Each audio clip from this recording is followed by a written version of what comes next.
everyone. A very warm welcome to you once again. I want to say welcome back to those who were with us last week, and a very warm welcome to those who are joining us for the first time in the second instalment of the Pan-African Pantheon lecture series, the series that takes a critical look at some of the prophets, poets, and philosophers of Pan-Africanism.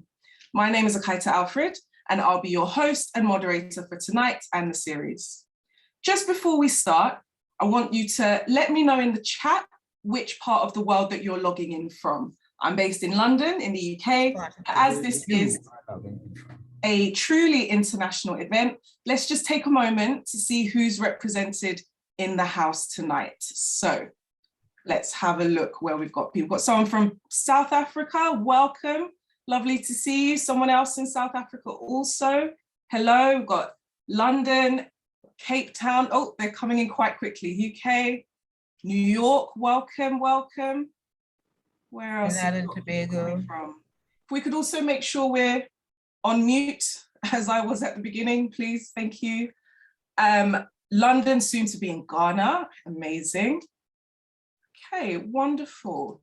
So, it's always very intriguing just to know which part of the diaspora and indeed the continent the centre has reached. This truly is a platform to connect our global African family wherever in the world we may be. So while you just continue to add your contributions in the chat, let me just say that I am as ever grateful to the events team at the Centre of Pan-African Thought for organising such an important event. The aim is for us to use this time to reflect on, evaluate, and reassert our commitment to Pan-Africanism. As Professor Ade informed us last week, we need to return to a Pan-Africanism from the ground up, a Pan-Africanism from civil society, a Pan-Africanism of the people, and a Pan-Africanism that's tangible with a strong voice and a strong influence on power and also the political actors who represent us. A strong civil society with strong civil engagement is the only way that Pan-Africanism will work for the people. We're all yearning and we're all hungry for a Pan-Africanism that translates into the material and long-lasting transformation of our material needs, not just individually, but collectively, nationally, and continentally too. We want a Pan-Africanism that truly will liberate Africa and her people once and for all. So as I said last week, over the coming weeks, we're privileged to be in the company of some of the foremost international African academics and scholars. You are in for some rich and enlightening conversation, and we've handpicked the scholars whom we personally respect and appreciate will do justice to the breadth and scope of Pan-Africanism and Pan-African thought.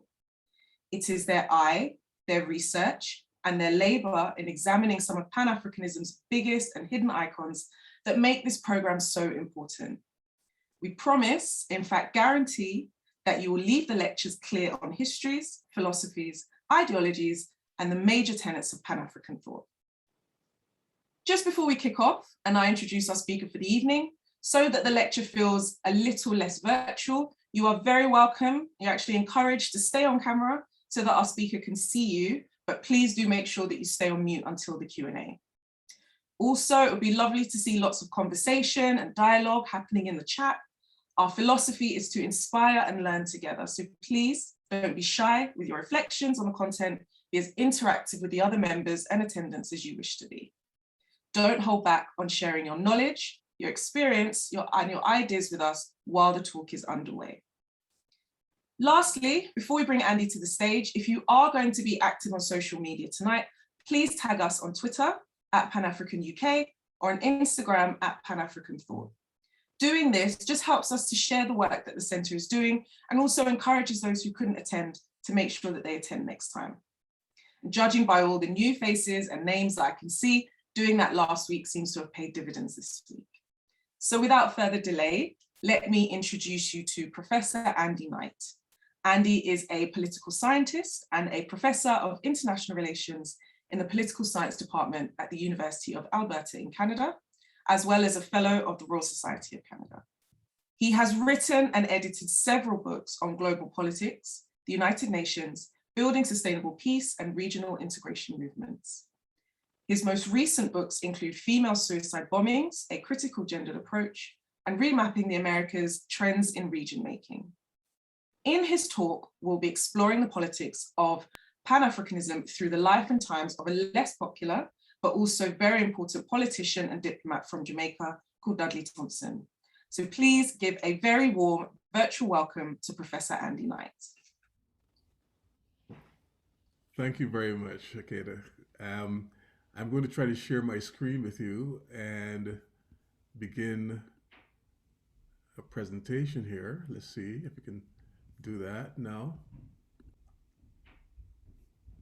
Yeah.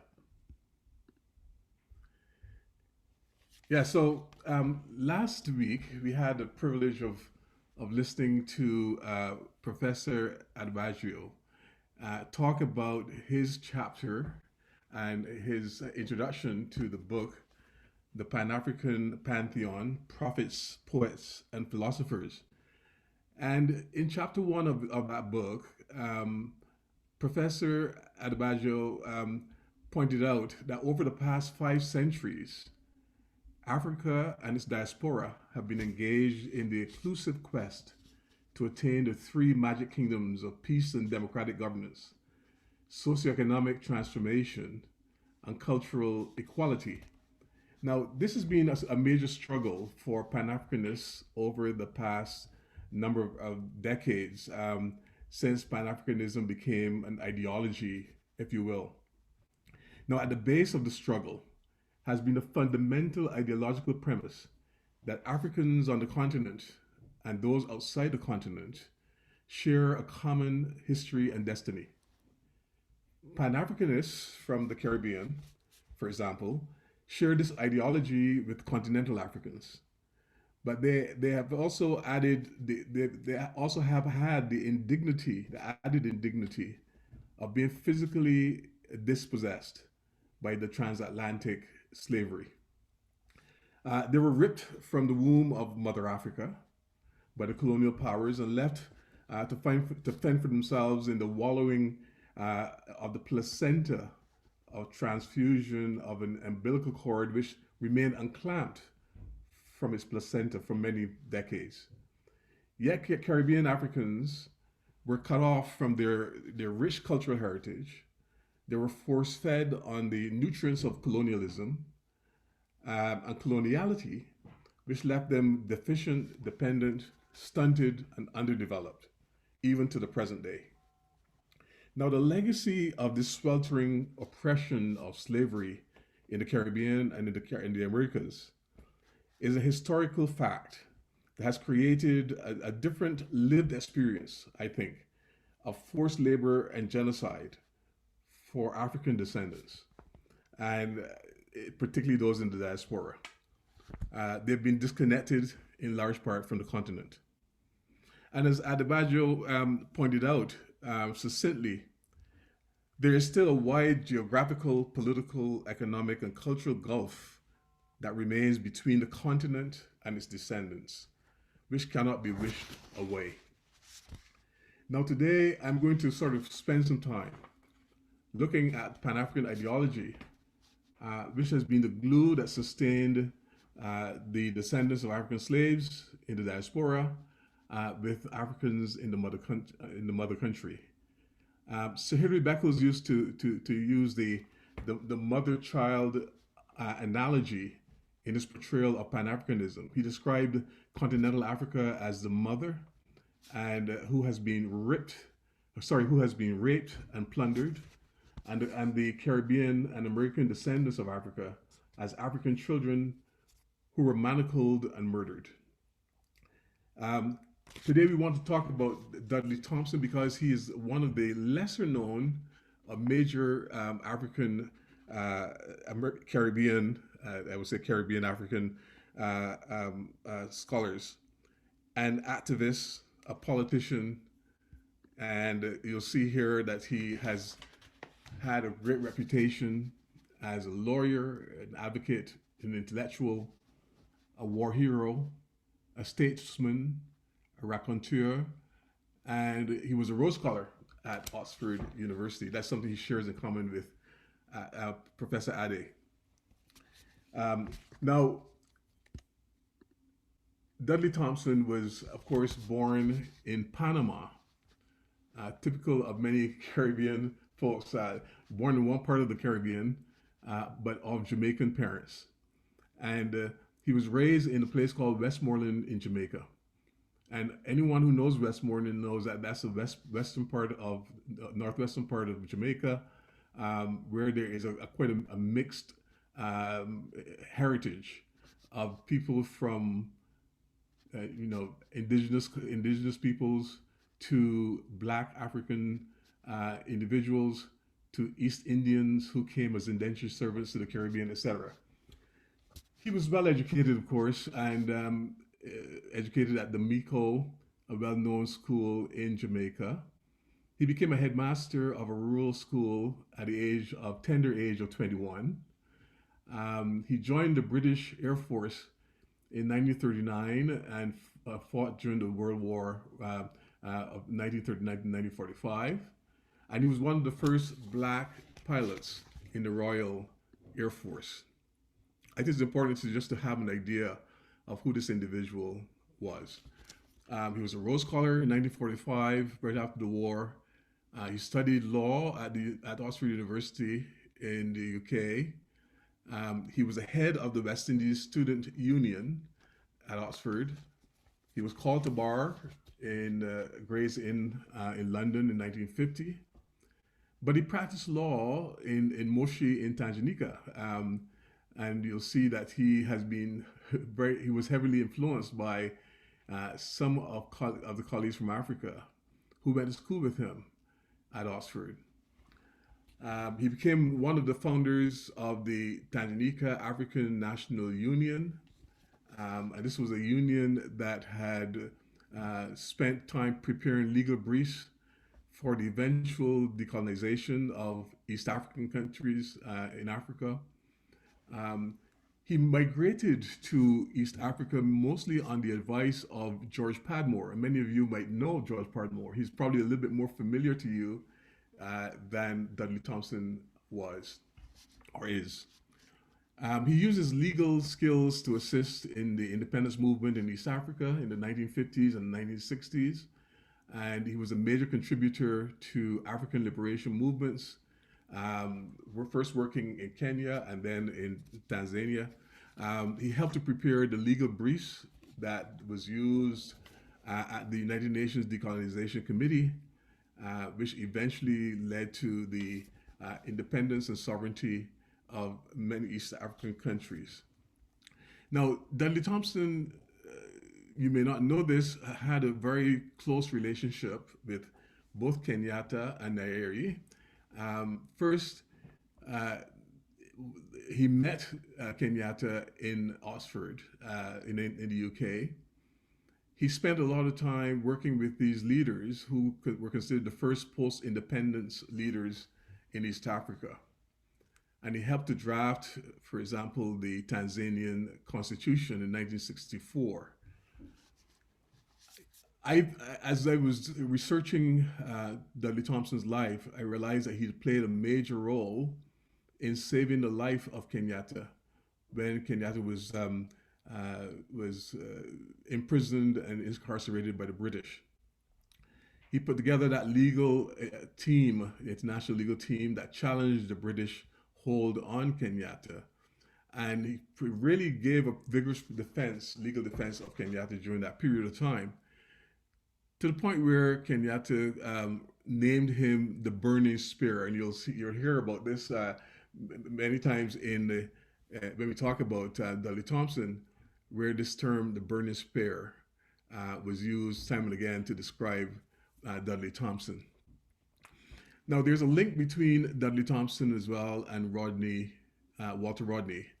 As you know, Walter Rodney was a Guyanese who taught at the University of the West Indies in Jamaica. He was actually kicked out of Jamaica at some point, and he was finally killed after that. After he left Jamaica by the authorities in Guyana. And Thompson shared Rodney's view that the colonial powers had underdeveloped Africa. And you know that thesis that the colonial powers had underdeveloped Africa. But he went further by suggesting that slavery had an impact of retarding the socioeconomic development in both Africa and the Caribbean, on the continent as well as in the diaspora. Now, his quest to challenge anti-imperialism and to work on behalf of African liberation, I think undergirded much of what Thompson had in terms of his philosophy, his strategy, and political activism. He resisted, to a large extent, the more militant approach used by people like Marcus Garvey in terms of the strand of Pan-Africanism. But he was very much committed, no question about this, to the ideological ethos of Pan-Africanism, except that his brand of Pan-Africanism was much more moderate, I believe, and much more pragmatic than that of Garvey. And this is one of the things that sort of makes him stand out a little bit from some of the Pan-Africanists from the diaspora. And we'll talk a little bit more about the details of his pragmatism when it comes to trying to spell out what the steps were needed to be taken to reach that vision of Pan-Africanism, which he held very closely to his heart. Now, Dudley Thompson was a pragmatic diplomatic individual, a politician. He was a lawyer, of course, a diplomat. He wanted to use his influence and his experience working with the African leaders and bring that to the Caribbean. So he spent some time developing his political acumen in Jamaica, despite the fact that he was twice defeated by Edward Seaga, who eventually became Prime Minister of Jamaica.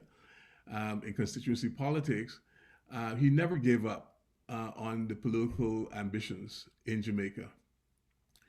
He watched the West Indian Federation crumble as the leaders of the island states in the Caribbean battled for leadership within the West Indian Federation, and eventually that thing disintegrated. But he did not give up on either the domestic politics or on his notion of Pan-Caribbeanism. I use the term Pan-Caribbeanism to sort of explain and sort of give the suggestion that he was a supporter in terms of his normative position of Caribbean integration, of the customs union, of the free movement of peoples in the Caribbean, on economic and functional cooperation, actually very close to the kind of vision expressed in the European community at the time. And he saw Pan-Caribbean unity as a precursor, almost like a stepping stone to Pan-African reality. But he never allowed the narrow nationalistic nativism, which is normally present in many politicians in the Caribbean, to blind his regional integrationist vision. And that was very much present throughout his career. Now, Dudley Thompson was, in fact, very much embedded in Jamaican politics to a large extent. First, he was president of the Jamaican Bar Association in the 1960s, early 1960s. He was vice president of the People's National Party, the PNP. As you know, the PNP went on to become the government of the day. He was appointed to the Senate, not as a elected representative, but as a non-elected member from 1964 to 1978. And he was also appointed as foreign minister of the country in 1975. And it was in that role that he was able to draw on his experience and his knowledge of the African leaders. And he was appointed as ambassador to Nigeria with some accreditation to Ghana and other countries in Western Africa as well.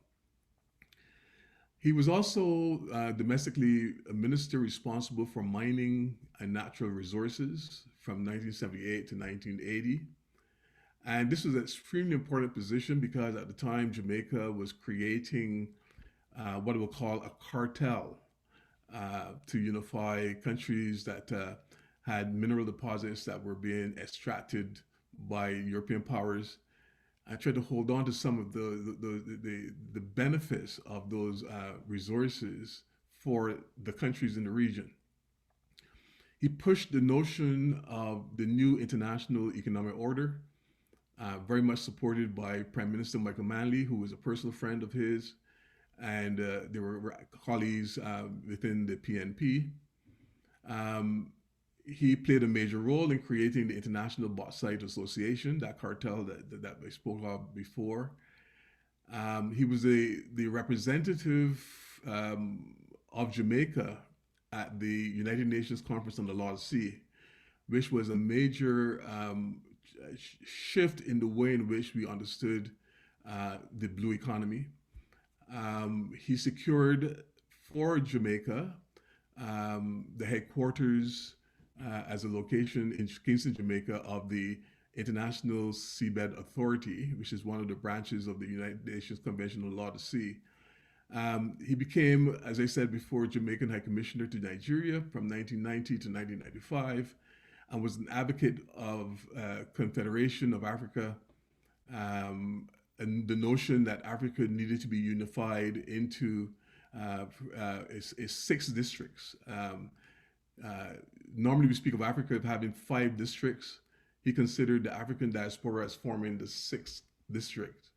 And he felt that eventually Africa should have that kind of unification. Now, Dudley Thompson was a major advocate of reparations. I wanted to spend a little time talking about this because I think it's been one of the most important dimensions of his work. He was very much a believer in sort of giving a legal voice to this notion of reparations. Most people have been fairly rhetorical about reparations and advocating for reparations. Thompson was also one of those, but he also had a very pragmatic view of approaching the subject matter of reparations for slavery. First of all, he felt that there was a need for a Pan-Africanist vision that would support this notion of reparations. But he felt that there were certain steps that needed to be taken in order to reach that goal of Pan-Africanism. And I want to sort of lay out some of these steps because you'll see the pragmatism behind his thinking while holding on to this very utopian vision of Pan-African unity. He also felt that there were certain steps that needed to be taken. One of these steps was the unification of various associations and groups within the diaspora and on the continent of Africa. He saw that there was great division between many groups, and this notion of Afrocentrism was central to his idea of a Pan-Africanist philosophy. Second, he understood that in order to have a Pan-Africanist ideology and vision, one needed to also work towards changing the global order, create a new global order of justice and equality for all Africans, wherever they happen to be, and use empowerment strategies that would help bring about what he called the African Renaissance. The third is that he wanted to work towards the unification of Africa with one central government under the African Union. And this is a vision that has eluded much of African politicians and so on, because it's been very, very difficult to attain, of course. The fourth is that he felt there should be an official acceptance of the diaspora as a 6th region of the United Africa. And this had to be done at the African Union level. Fifth, he also opposed, and he opposed all racial sentiments. He wanted to work towards the eradication of racism, imperialism, and neocolonialism. and its vestiges in all forms wherever they happen to be. 6, he promulgated and recognized the full dignity and equality of women in all aspects of life globally. See, these are steps that he felt needed to be taken if we're going to achieve this Pan-Africanist vision. 7th, he recognized and emulated the philosophies and the teachings of African history, culture, and sciences, and perpetuated the notion that these values should be passed on to our children.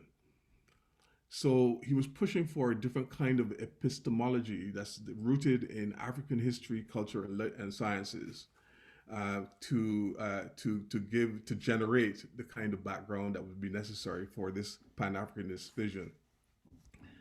And 8th, he promoted the notion of economic sustainability in development, in business, in trade, in commerce among African people all around the world. 9th, he promoted the humanitarian assistance, peace support, reconciliation, and security for all African people and for the most vulnerable people on the African continent, namely the children. And 10th, finally, he acknowledged and supported the Abuja Declaration. In 1989, we called for reparations of slavery. And this is where I want to spend a little bit more of my time. If you read my chapter, you'll notice that there was a section in the chapter that deals specifically with his notion of reparations for slavery. And I have to say that Dudley Thompson became one of the most articulate advocates for reparation. Another very articulate advocate for reparation is our very well-known Hilary Beckles. And I think Hilary Beckles, to a large extent, has built on Dudley Thompson's notion of what constitutes reparations for slavery. The first point I want to make is that Dudley Thompson concluded, after looking at the situation of reparations, that the West owed a perennial debt to Black people for the years of enslavement and degradation. And therefore, he became a fervent advocate of reparations in many of his speeches, in many of his writings. I went through as many of his writings as I possibly could to see the nature of his advocacy on reparations. And he was careful to point out the crimes against humanity that were committed during slavery as the basis upon which we can make the case for reparations. So things like mass kidnappings, the enslavement of Africans, he considered as most egregious crimes against humanity in recorded history. Yet the crimes has not been properly acknowledged, as he constantly said in many of his speeches. This crime against humanity has not been properly acknowledged by European imperial powers. And to date, there has been no real compensation paid out to the descendants of those who suffered the indignity of slavery. Plus, there is the question of the consequences of slavery that's still being felt today by descendants of slaves, the victims, even to the very present day. Thompson pointed out that in some other cases, where there has been crimes committed against humanity, there has been a legal precedent for the demand for reparations. Just think about the Nazi genocide, the extermination of almost approximately 6 million Jews during the Holocaust in 1933 to 1945. $60 billion was paid out in reparations by 2014 to the survivors and the descendants of those who suffered from the Holocaust. A second example is during World War II. Many Japanese were interned illegally in the United States in concentration camps. The United States paid out $1.2 million as reparations to about 120,000 Japanese Americans who were interned unjustly.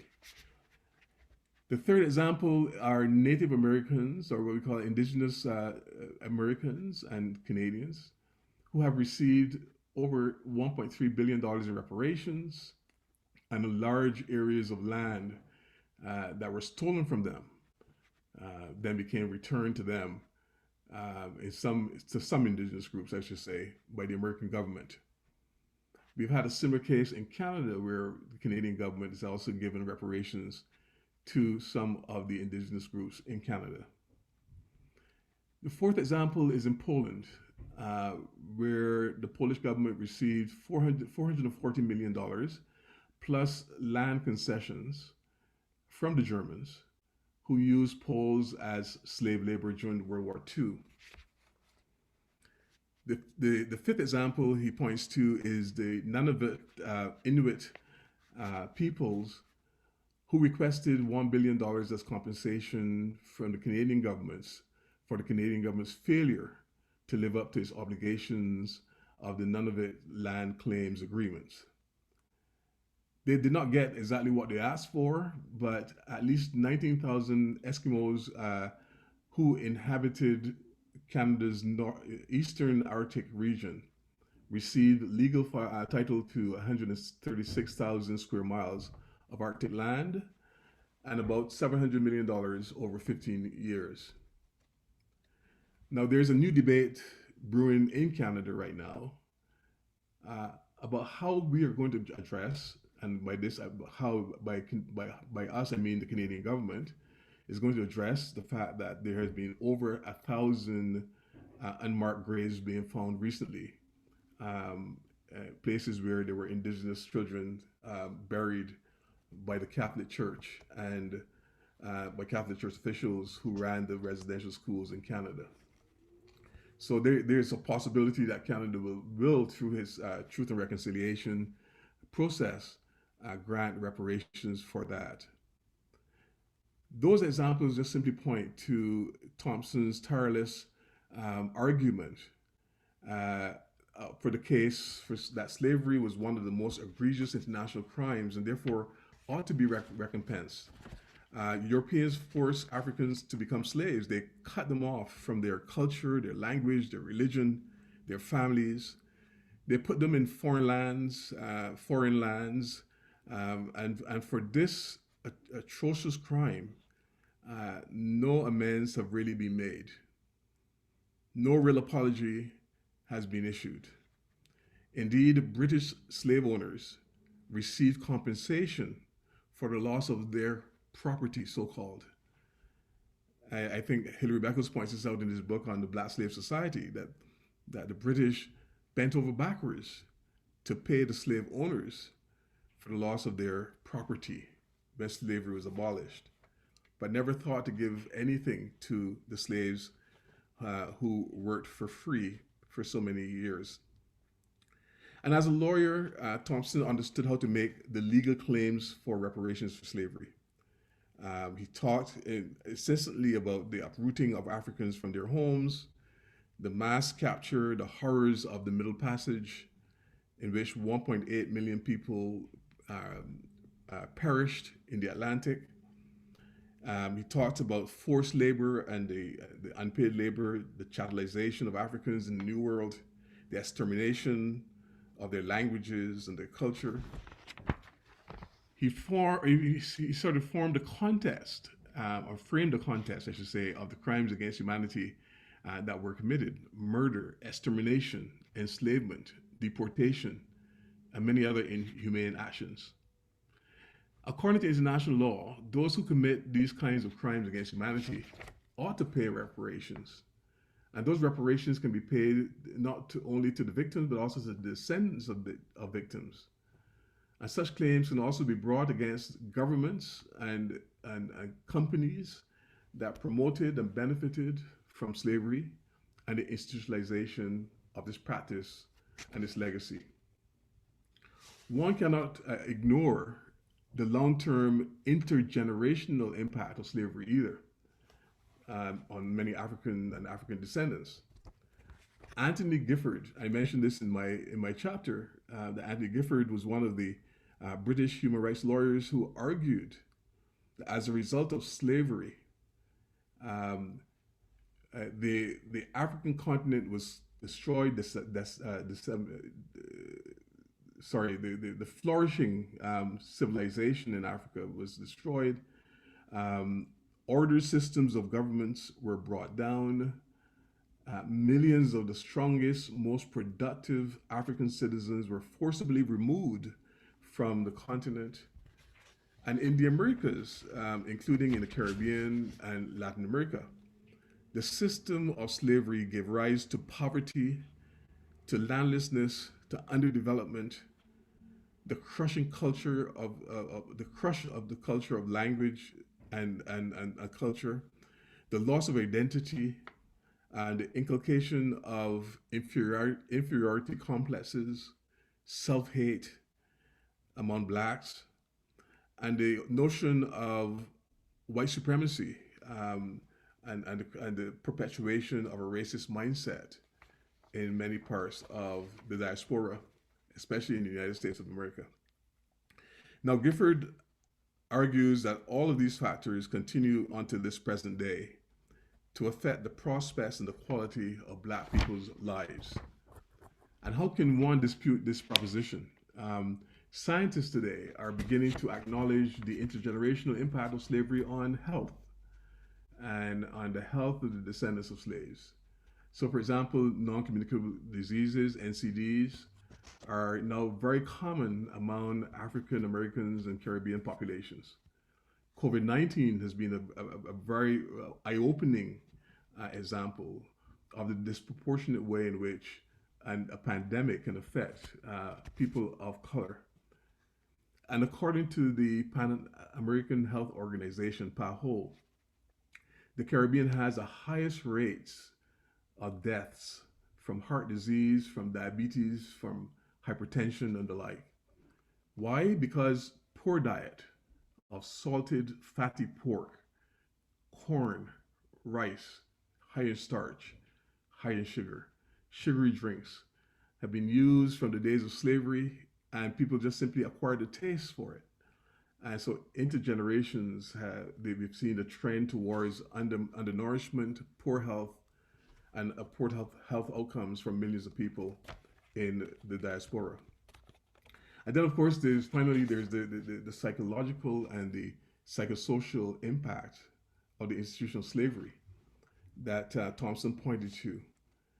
The continuation of racist and xenophobic attitudes, the dehumanization of people based on skin color, on race. America, in fact, leads the world in incarcerations. The vast majority of those people who are imprisoned in the United States are African descent. And I think it was Angela Davis who once said that there is a U.S. prison industrial complex as a direct result of slavery.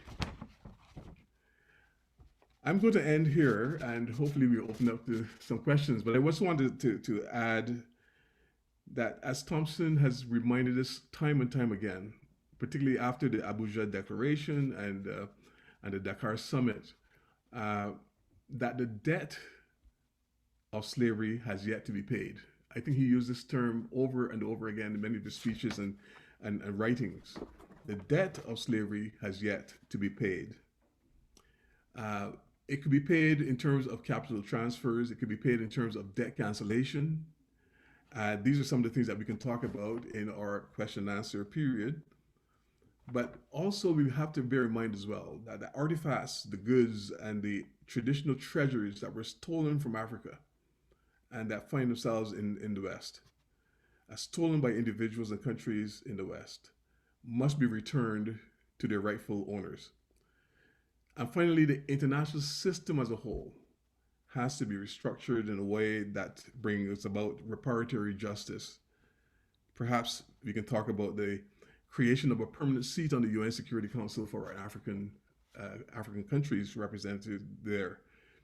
But Thompson doggedly pursued those goals in his lifetime, and I think he's one of the lesser known advocates of Pan-Africanism that we should spend some time thinking about and trying to remember the role that he played in trying to bring about this vision, this idealistic vision of Pan-Africanism. Thank you very much.